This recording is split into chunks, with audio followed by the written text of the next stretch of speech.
పవన్ ను బెదిరిస్తున్న జనసేన నాయకులెవరు?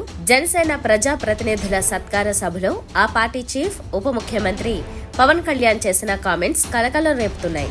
ఎవరిని ఉద్దేశించి పవన్ వార్నింగ్ ఇచ్చారనే చర్చకు తెరలేచింది. జనసేనలో రౌడీయిజం చెల్లదని, తనను బెదిరించాలనే ధోరణిలో మాట్లాడితే కుదరదని పవన్ తేల్చి చెప్పారు. తాము లేకపోతే పార్టీ నడవదనే భావం నుంచి బయటికి రావాలని కొందరు నాయకులకు హెచ్చరిక ఇవ్వడం గమనార్హం. ఉంటే ఉండండి, ఇష్టం లేకుంటే వెళ్లిపోవాలనే రీతిలో పవన్ మాట్లాడడంపై కొందరు జనసేన నేతలు నొచ్చుకుంటున్నారు. కూటమి అధికారంలోకి రావడానికి జనసేన కీలక పాత్ర పోషించిందని, కార్యకర్తలు, నాయకులు అందరూ శ్రమించారనే చర్చ జరుగుతోంది.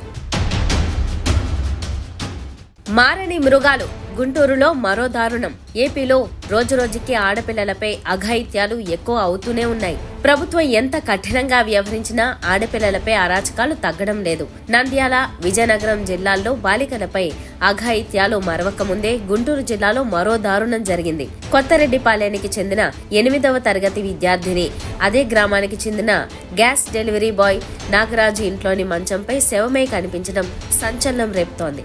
బాలిక ఒంటిపై గాయాలు ఉండడంతో నాగరాజే అత్యాచారం, హత్య చేసి పరారయ్యాడా అనే అనుమానాలు వ్యక్తమవుతున్నాయి. పోలీసులు అనుమానాస్పద మృతిగా కేసు నమోదు చేసి దర్యాప్తు చేస్తున్నారు. ఏయూలో వేతన ఘోష. ఏయూకి ఇన్ఛార్జి వీసీ నియామకం కూడా జరగలేదు.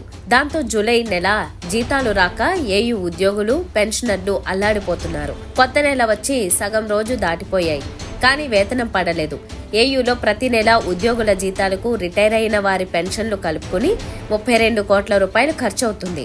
ఆ ఫైల్ మీద వీసీ కానీ, ఇన్ఛార్జి వీసీ కానీ సంతకం పెడితేనే జీతాలు వస్తాయి.